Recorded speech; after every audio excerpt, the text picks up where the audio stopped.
सत्संगत्वे निस्संगत्वं निस्संगत्वे निर्मोहत्वं निर्मोहत्वे निश्चलतत्वं निश्चलतत्वे जीवन्मुक्तिः पुनरपि जननं पुनरपि मरणं पुनरपि जननी जठरे शयनम् इह संसारे बहुदुस्तारे कृपया पारे पाहि मुरारे। गोपिका जीवनस्मरणं गोविन्दा गोविन्दा। हर नमः पार्वती पतये हर महादेव। जय सद्गुरुनाथ महाराज की जय। स्मृतिपुराणानाम् आलयं करुणालयं नमामि भगवत्पादं शङ्करं लोकशङ्करं। गुरुर्ब्रह्मा गुरुर्विष्णुः गुरुर्देवो महेश्वरः गुरुस्साक्षात् परं ब्रह्म तस्मै श्रीगुरवे नमः। गुरवे सर्वलोकानां विषये भवरोगिणां विषये सर्वविद्यानां दक्षिणामूर्तये नमः। मूकं करोति वाचालं पङ्गुं लङ्घयते गिरिं यत्कृपातमहं वन्दे परमानन्दमाधवम्। कलिकालोचितं धर्मं नाम संकीर्तनात्मकं निर्णेतुम् अवतीर्णं तं प्रेमिकं सद्गुरुं भजे। जानकीकान्तस्मरणं जय जय राम राम। ஆதிசங்கர பகவத்பாதாருடைய உற்சவ ஜெயந்தியை முன்னிட்டு அவ்வாறுக்கு நாம் பண்ணக்கூடிய ஒரு கிருதஜ்ஞதை. மகான்கள் இதையும் எதிர்பார்த்து இதையும் பண்றதில்லை. ஆனால் நாம் அவர்களுக்கு ஒரு கிருதஜ்ஞதை தெரிவிக்கணும். சாமான்யமாக நமக்கு ஒரு சின்ன ஒரு உபகாரம் பண்ணா கூட அவரை பார்த்து தேங்க்ஸ் சார் அப்படின்னு சொல்றோம் இல்லையா? அப்படி இருக்கும்பொழுது பெரிய ஒரு உபகாரி இன்னாருக்குன்னு இல்லை, எல்லோருக்கும் உபகாரம் பண்ணக்கூடியவராக இருந்திருக்கா. அப்பேற்பட்ட பகவத்பாதாருடைய ஜெயந்தியின் போது நம்ம என்ன பண்றது? அவருக்கு உற்சவம் பண்றோம், பூஜை எல்லாம் பண்றோம். நம்ம பிரத்யுபகாரமாக என்ன பண்ணலாம்? ஒன்றும் பண்ண முடியாது. அப்போ ஒரு கிருதஜ்ஞதை செய்நன்றியை நம்ம தெரிவிப்பதை போல அவ நமக்கு எந்த உபதேசத்தை சொன்னாலோ கொடுத்திருக்காளோ, எந்த ஞானத்தை நமக்கு கொடுத்திருக்காளோ அது விஷயமாக நாம் அந்த கிரந்தங்களை சொல்லி அவ நமக்கு கொடுத்த ஞானத்தை நாம் தெரியவர புரிஞ்சுட்டோமா அப்படிங்கிறத இது போன்ற சில சொற்பொழிவுகளால நாம் நம்மையே புரிந்து கொள்வதற்கான ஒரு சமயம் இருக்கே. இதுதான் அவள் நாம் பண்ணக்கூடிய சிறிய ஒரு நன்றி தெரிவித்தல். அப்பேற்பட்ட ஒரு உபகாரம் பண்ணியிருக்கா ஆதிசங்கர பகவத்பாதார். எத்தனை கிரந்தங்கள் பாஷ்யம் எடுத்துன்னா சகல எல்லா உபநிஷத்துக்கும் கீதா பாஷ்யம், சஹஸ்ரநாம பாஷ்யம், சூத்திர பாஷ்யம் இதெல்லாம் உயர்ந்த அதிகாரிகளுக்கு அப்படின்னா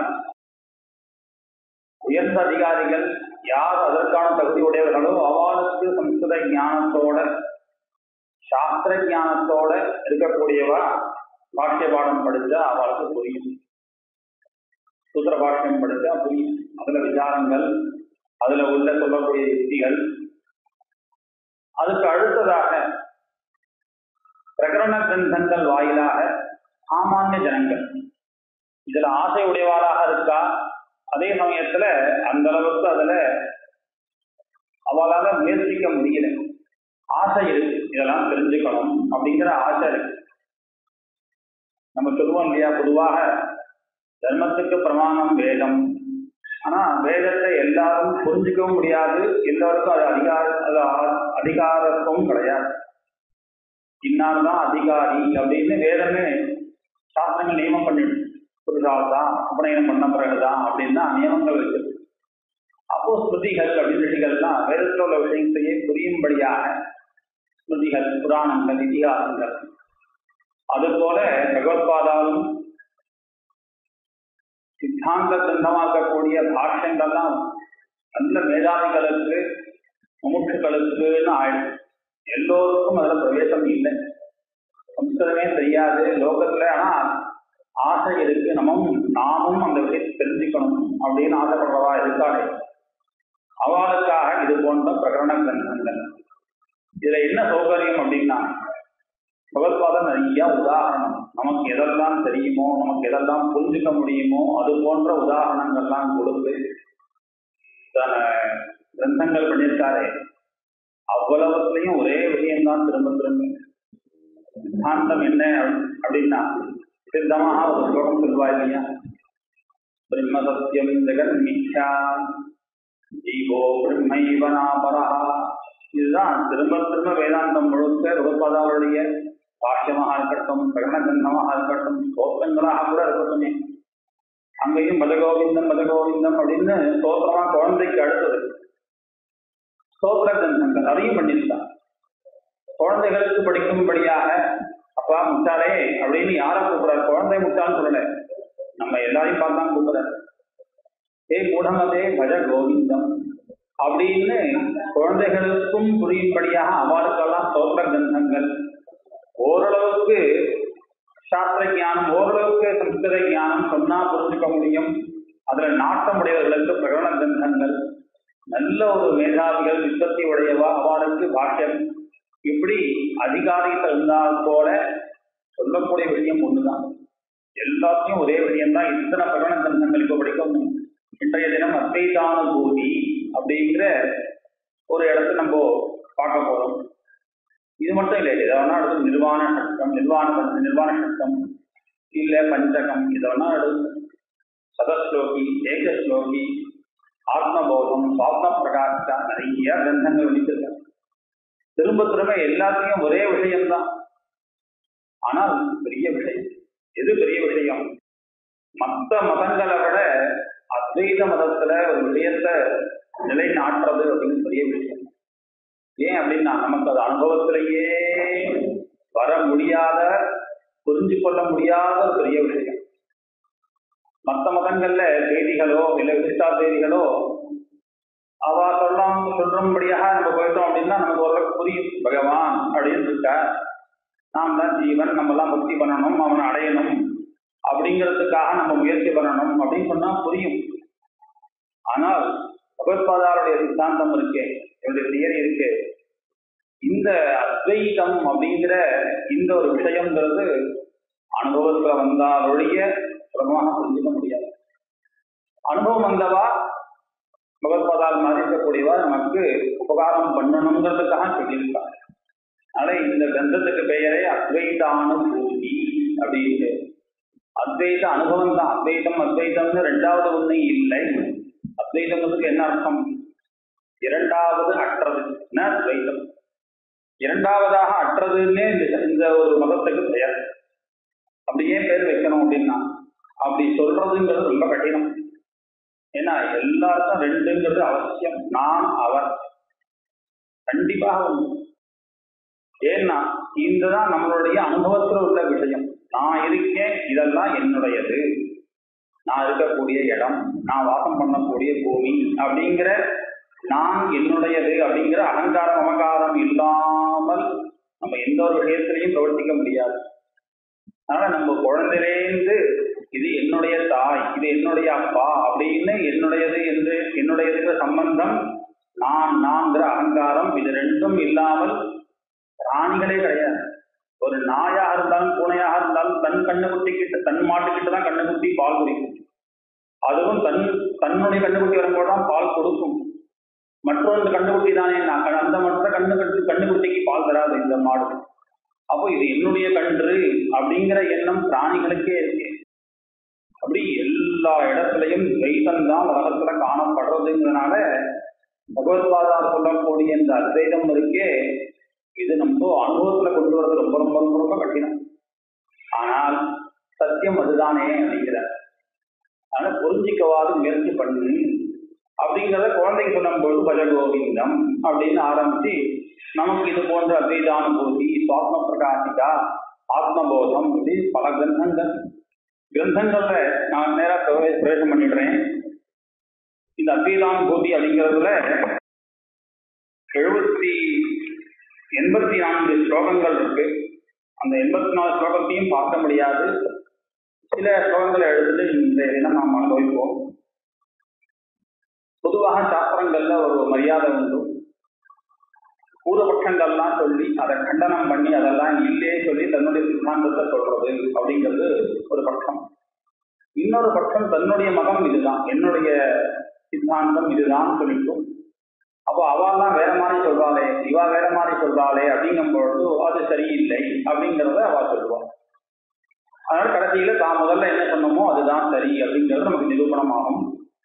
அது போன்று இந்த அத்வைதானுபூதி அப்படிங்கிற கிரந்தத்துல பகவத்பாதா முதல்ல சித்தாந்த பட்சத்தை சொல்றார். சித்தாந்த பட்சம் என்னது? அத்வைதம் அப்படிங்கிறதுனால இரண்டாவது அற்றது அப்படிங்கிறத முதல்ல சொல்லிடுறார். அகமானந்த சத்யாதி லட்சண கேவல சிவா சதானந்தாதி ரூபம் யத்தேனாகம் மதலோ துவயா. அகம் என்ன சொல்லக்கூடியவா ஞானியா இருப்பதனால அகம்னே ஆரம்பிக்கிறார். தான் பிரம்மஸ்வரூபம் தானே, அதனால பிரம்மம் ஒண்ணு இருக்கு அப்படின்னு ஆரம்பிக்கல. அகம் ஆனந்த சத்யாதி லட்சண கேவல சிவா. நான் அப்படிங்கிற அகம் நான் இருக்கேனே, நானே யார்? ஆனந்த சத்யாதி லட்சணா இல்லையா? பிரம்மத்துக்கு என்ன லட்சணம்? உபனிஷத் சொல்றது சத்தியம் ஞானம் அனந்தம் பிரம்ம.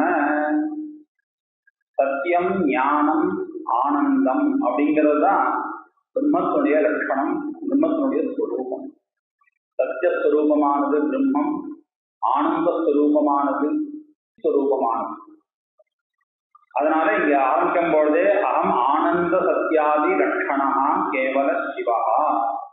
சிவகான்னா பரமேஸ்வரன் அர்த்தத்துல விடக்கூடாது. சிவகான்னா மங்களகர்த்தா, மங்களமானவன். அதனாலேயே ஆனந்தமூர்த்தி. நம்ம ஒருத்தர் சிவன் பேர் வச்சு அவரை நம்ம சொல்றோம்னு நினைக்கக்கூடாது. அதனால பரமேஸ்வரனும் பிரம்மன் தானே இப்ப சொல்லணும் இல்லையா? அதனால பரமேஸ்வரன் சொன்னாலும் சரி, இல்ல பரமாத்மான்னு சொன்னாலும் சரி, எல்லாம் பிரம்மஸ்வரூபம் தான். அடுத்து பகவத்பாதா இங்க ஆரம்பிக்கும் பொழுதே அகம் ஆனந்த சத்யாதி லட்சணா கேவலகாங்கிறதுனால இரண்டாவது அற்றவன் அப்படிங்கிறதுக்காக சொல்றார். சதானந்தாதி ரூபம் எது தேனாகம் மதலஹா அத்வயா. சதானந்தாதி ரூபம், சதா ஆனந்த ரூபன். சதானந்த ரூபன் ஏன் சொல்லுவானே?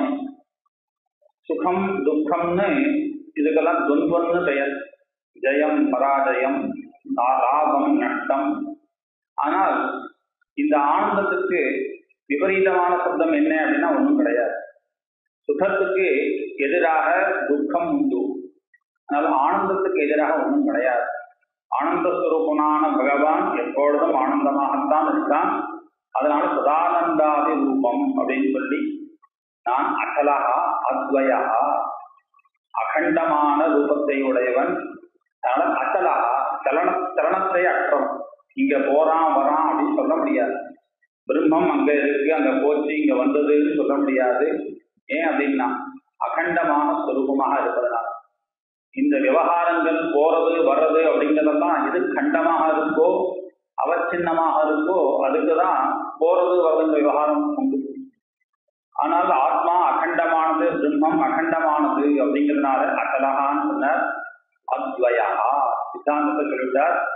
பரமாத்மா ஈஸ்வரனாகிய நானே பிரம்மமே சத்தியமான பரம்பொருள், இரண்டாவது கிடையாது. அத்வயா சித்தாந்த ஸ்லோகம் முதல்ல எடுத்தவொடனே தன்னுடைய சித்தாந்தத்தை சொல்லி அத்வைதானுபூதியில அத்வைதம் அப்படிங்கிறத சொல்லிட்டார். இதுக்கப்புறம் எல்லாருக்கும் உள்ள கேள்வி, சொல்லக்கூடிய நீங்கள் செய்யறதே பகவத்பாதால் இப்படி சொல்றா அப்படின்னு செய்யறதே. பகவத்பாதா சொன்னா நம்ம ஸ்லோகத்தெல்லாம் படிச்சுட்டு இருக்கோமே, இது எல்லாம் செய்யறதே. அப்ப இரண்டாவது இல்லை அப்படின்னு வார்த்தையால் சொன்னா போருமா? நெருப்பு சுடாதுன்னு சொன்னா போருமா? தொட்டா சொல்றதே, தொட்டாலும் சுடக்கூடாது. அப்போதானே நெருப்பு சுடாது நீங்க சொல்றதை நான் உண்மையை ஏற்றுப்பேன்.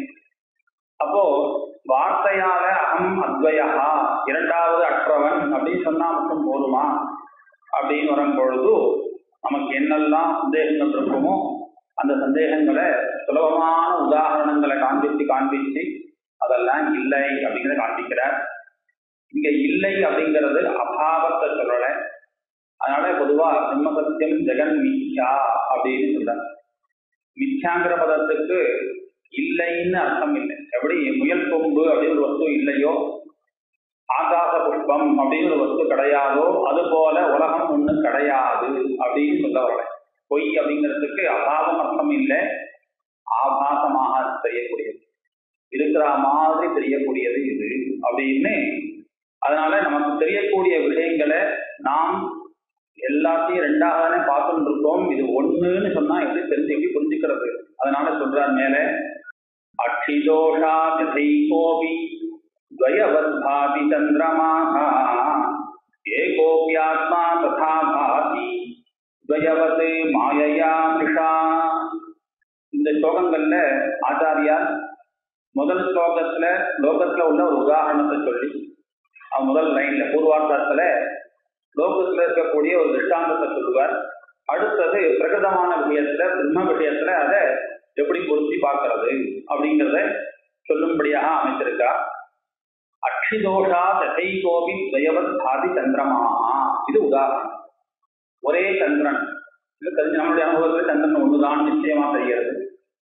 ஆனால் அக்ஷிதோஷாது கண்ணில் உள்ள தோஷம். தோஷம் அப்படின்னா ஏதோ வியாதின்னு எடுத்துக்க வேண்டாம். இப்படி ஒரு கண்ணை மரத்துண்டோ அப்படி பிடிச்சி இப்படி எழுத்துண்டோ பண்ணோம் வச்சுக்கோங்க.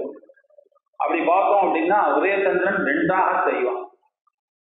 அங்க தெரியும் போது சத்தியம் தானே. இப்படி கண்ணை எப்படி கொஞ்சம் இழுத்து பார்த்தோம் அப்படின்னா ஒரே வஸ்து ரெண்டாக தெரிகிறது.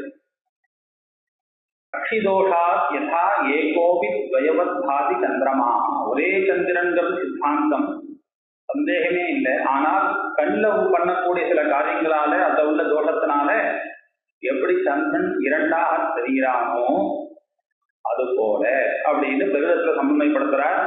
ஏகோபி ஆத்மா ததா பாதி துவயவது, ஒரே ஆத்மாதான் ஆனால் நான் அவன் அப்படிங்கிற தத்துவம்னு சொல்லும்படியாக ஆறும். தது துவம், அந்த பரம்பொருள் தான் நீ அப்படின்னு சொல்லும்படியாக ஆகிறதே தவிர வாஸ்தவத்துல ரெண்டும் ஒண்ணு. அவையே ரெண்டு தெரிஞ்சது, தத்துவம் ஏன் சொல்ல வேண்டியிருந்தது? அங்க கண்ணுல உள்ள தோஷம் மாதிரி இங்க என்ன அப்படின்னா மாயையா மிருஷா, மாயையினால அது தெரிகிறதுப்பா. ஆனா தெரியக்கூடிய விஷயம் உண்மை அல்ல, அது பொய். திவ்வம் பாதி அக்ஷிதோஷேன சந்திரே ஸ்வே மாயையா ஜகதே விஸ்வம் மிருஷா யதா சந்திரே மிருஷாத்வைதம் ததாத்மனி. நிறைய ஸ்லோகங்களை இதே விஷயத்தை தெளிவு ரொம்ப புரியும்படியாக சொல்றார். சில ஸ்லோகங்களை எடுத்துக்கிறேன்னா, விஸ்வம் பாதி அக்ஷிதோஷேன சந்திரே, அக்ஷியில உள்ள தோஷத்தினால சந்திரன்ல இரண்டு இரட்டிப்பு தெரிகிறதோ அது போல ஸ்வே மாயையா ஜெகது. ஸ்வே அப்படின்னா ஆத்மான்னு அர்த்தம். பகவத்பாதால் இங்க ஸ்வே அகம் அப்படின்னே சொல்றார். அகங்கிற சப்தத்துக்கு பிரம்மன்னு அர்த்தம். அதனால பகவத்பாதாலுக்கும் பிரம்மத்துக்கும் வித்தியாசம் கிடையாது. அப்படிங்கிறதுனால ஸ்வே அப்படின்னா தன்னிடத்தில்னா ஆத்மாவினிடத்துல மாயையா ஜெகது, மாயையினால இந்த ஜெகத்தானது வித்வம் ரெண்டாக தெரிகிறது. ஆனால் யதா சந்திரே வித்வம் மிருஷா, சந்திரன்ல எப்படி இரண்டு அப்படிங்கிறது பொய்யானது உண்மை இல்லையோ அது போல மிருஷாத்வைதம் ததா ஆத்மனி, ஆத்மாவிடத்திலும் இரண்டு அப்படிங்கிறது பொய்யான ஒன்றே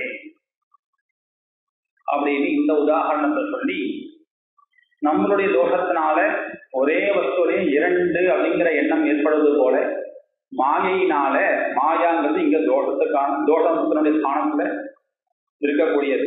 இந்த மாயையினால அஞ்ஞானத்தினால நமக்கு ஒரே வஸ்துவான பிரம்மம் இரண்டாக தெரிகிறது. இதுக்கு இன்னொரு உபபத்தி சொல்றார். இப்போ ஒரு திருஷ்டாந்தம் சொல்லிட்டார், இதுக்கு இன்னொரு உபபத்தி சொல்றார், ஒரு யுக்தியை ஒரு லாஜிக் சொல்றார். ஆத்மன காரியமாகாசோ வினாத்மானம் ந சம்பவேத் காரியஸ்ய பூர்ணதா சித்தா கிம் புனః பூர்ணதாத்மனஹ. ஆத்மன காரியமாகாச, காரியம்னா செயல்னு அர்த்தம் இல்லை. காரணத்திலேருந்து எது உண்டாகிறதோ அதுக்கு காரியம் அப்படின்னு பெயர். சங்கத்திலேருந்து பண்ணக்கூடிய மோதிரத்துக்கு காரியம், சங்கங்கிறது காரணம். ஆத்மனஹா காரியம் ஆகாசா, ஆத்மா கிட்டேருந்து ஆகாசம் உண்டாச்சு வேதம் சொல்றது. ஆத்மனா ஆகாசம்பூதா ஆகாஷா தாது என்று சொல்லிட்டு போறோம். அப்போ ஆத்மாவிடத்திலேருந்து ஆகாசம் உண்டாச்சு அப்படின்னு சொன்னதுனால ஆகாசம் ஆத்மாவினுடைய காரியமான ஒரு வஸ்து. அந்த காரியமான ஆகாசம் வினாத்மானம் ந சம்பவேத், காரணமான ஆத்மா இல்லாமல் உண்டாக முடியாது. மோதிரம் தானாக வந்துடாது. தங்கம் இருந்தாலும் தங்க மோதிரம் உண்டாகும், வெள்ளி இருந்தால்தான் வெள்ளியில மோதிரம் உண்டாக முடியும். அப்போ காரியமான வஸ்துவானது காரணம் இல்லாமல் உண்டாக முடியாது. நிச்சயம் தானே. அடுத்தது போறார், காரியஸ்ய பூர்ணதா சித்தா. ஆகாசம் எத்தனை இருக்கு அப்படின்னு கேட்டா எல்லாரும் சொல்லுவா ஆகாசம் ஒண்ணுதான். ஆகாசங்கிற இந்த பூதம் ஆகாசம் ஒன்று. ஆகாசம்னு சொல்லக்கூடிய காரியமான வஸ்துவே ஒண்ணு அப்படிங்கிறது சித்தமா இருக்கும் பட்சத்துல கிம் பூர்ணதாத்மனா, அதுக்கு காரணமாக்கக்கூடிய பிரம்மமானது ஆத்மாவானது பூர்ணமான வஸ்து அப்படின்னு சொல்லணுமா அப்படின்னு ஒரு யுக்தியினால பரபிரம்மமானது பூர்ணமானது அகண்டமானது அப்படிங்கிறதையும் சொல்லி அதுவே காரணமான வஸ்து அப்படிங்கிறதையும் சொன்னார். ஏகோபி துவயவத்பாவி யதாகாச உபாதிதா ஏகோபி துவயவத் பூர்ணஹ ததாத்மாயம் உபாதிதா. ஆனா நமக்கு சந்தேகம் நீங்கள ஏன்னா ஆகாசம் ஒண்ணு நம்ம சொன்னாலும் கூட விவகாரத்துக்கு நிறைய ஆகாசம்னா ஸ்பேஸ் வருதானே. கையில் வச்சிருந்தோம் அப்படின்னா இங்க ஒரு ஸ்பேஸ் இருக்கே. அப்போ கடாகாசம் மடாகாசம் இதுக்குள்ள இருக்கக்கூடிய ஆகாசம் மேலதானே. ஏன்னா இது இந்த இடத்துக்குள்ள இருக்கக்கூடிய ஒரு ஸ்பேஸ் அப்படின்னு வரும்பொழுது ஆகாசத்திலையும் பேதங்கள்லாம் இருக்கே அப்படின்னா வாஸ்தவம் தான். எதனால பேதம் தெரியறது நமக்கு? ஏகோபி துவயவத்பாதி யதாகாசா உபாதிதா, ஒரே ஆகாசம்தான். ஆனால் உபாதியினால பல பல பல ஆகாசமாக தெரியாது. ஒரு பலூன்ல அந்த ஒரு கேஸ் இருந்தா அதுல உள்ள ஆகாசம் வந்து ஒரு டம்ளர் வச்சுட்டோம்னா அதுக்குள்ள உள்ள ஆகாசம் அது டம்ளர்ல கூடிய ஆகாசம். இது எல்லாம் தனித்தனியாக ஆகாசம் மாறி தெரியறதுக்கு காரணம் உபாதியினால. அதுபோல பிரம்மத்திலையும் பரமேஸ்வரனிடத்திலையும் ஆத்மாவினிடத்திலையும் ஏகோபி தயவத் பூர்ணா, பூர்ணனாகக்கூடிய ஒரே வஸ்துவான அந்த ஆத்மாவும் தயவது ரெண்டாக தெரியது. ரெண்டு அப்படிங்கிற சப்தத்துக்கு பரமாத்மா ஜீவாத்மா அப்படின்னு ஜீவாத்மா இடத்துல தான் நிறைய பேதங்கள். நான் இருக்கேன், அவர் இருக்கா, இத்தனை பேர், இத்தனை கோடி ஜீவன்கள், இப்படி எத்தனை ஆத்மா, இது எல்லாம் இருக்கேன்னா வாஸ்தவம். இதெல்லாம் தெரியறது. இதெல்லாம் எதனால தெரியறது? உபாதியினால தெரியறது.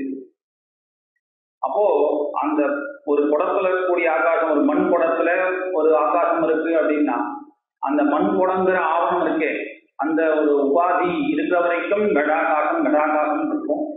அந்த மண் குடம் உடஞ்சிருக்கு அப்படின்னா அப்புறம் கடாகாசம் அந்த இடத்துல இல்லை.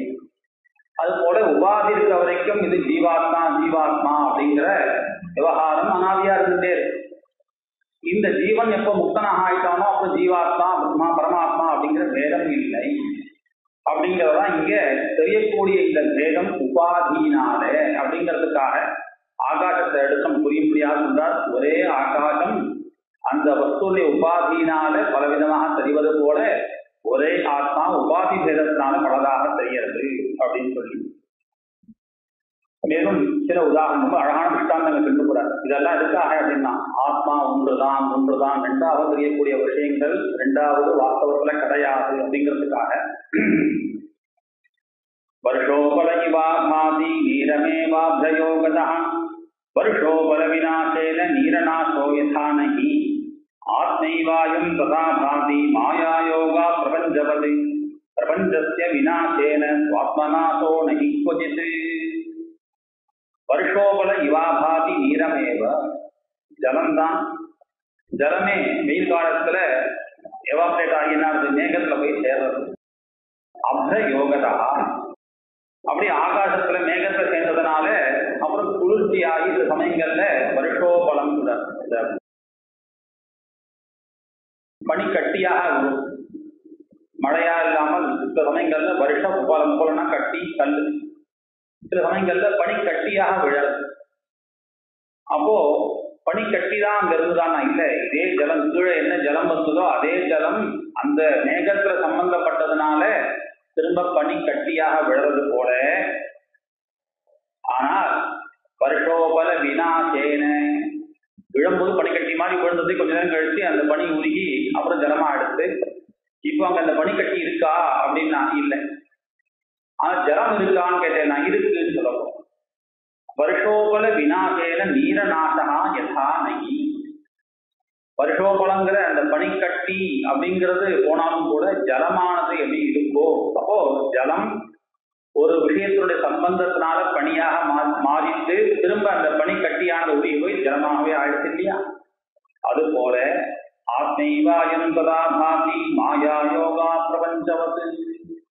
ஆத்மாவே மாயினுடைய சம்பந்தத்தினால பிரபஞ்சம் போல தெரிகிறது. பிரபஞ்சத்திய விநாசேன, இந்த பிரபஞ்சம் நாசமாயிடுச்சு அப்படின்னா எது மிச்சப்படும்? ஆத்மாதான் மிச்சப்படும், அதுக்கு நாசம் வராது. சுவாத்மநாசோ நகிக்வதித்து, எந்த சமயத்திலையும் ஆத்மாக்கு நாசம் அப்படிங்கிறது கிடையவே கிடையாது. அடுத்து இன்னொரு உதாரணம் சொல்றார். இந்த நீர்க்குமிழ் சொல்லுவாங்க இல்லையா, அப்படி மழை பெஞ்சது அப்படின்னா விழுந்து விழுந்து அப்படியே அது கொப்பளிக்கும், நீர்க்குமிழ்ந்தோ. அது என்னது? அதுவும் ஜலந்தானே. ஜலாதன்ய இவாபாதி ஜலோத்தா புத்புதோ யதா. ஆனா அதுக்கு நீர்க்குமிழும் பேர் வச்சிருக்கும், அதனுடைய ஆகாரம் வேறையாக இருக்கும், அது ஓடாது, ஒரு இடத்துல நிற்கும், அது ஒரு அதனுடைய ரூபம் வேறையாக இருக்கும். குமிழ்னு சொல்றோம். அப்ப அந்த நீர்க்குமிழ் அப்படிங்கிறது எதிலிருந்து உண்டாச்சு? ஜலத்திலிருந்து தான் உண்டாச்சு. ஆனால் ஜலத்தை விட வேற அப்படிங்கிற மாதிரியான எண்ணம் நமக்கு ஏற்படுறது ஒரு நீர்க்குமிழ் பபுள்ஸ்ன்னு சொல்றோம். அப்ப அந்த நீர்க்குமிழ் எப்படி இருக்கு? ஜலா அந்நிய இவா ஆபாதி, ஜலத்தை காட்டிலும் வேற ஒரு வஸ்து போல தெரிகிறது, ஜலத்திலிருந்து உண்டானதாகி அந்த நீர்க்குமிழ். அது போல ததாத்மன புதகிவ பிரபஞ்சோயமனே கதா, ததா ஆத்மனஹா புதகிவ பிரபஞ்சா. இந்த பிரபஞ்சமானது உலகமானது ஆத்மனஹா புதகிவ, ஆத்மாவை காட்டிலும் வேறுபட்டதை போல அநேகதா பலவிதமாக தெரிகிறது. இப்ப பகவத்பாதால் கொஞ்சம், பகவத்பாதாலும் இல்லை, சாஸ்திரமே அப்படிதான் இருக்கு.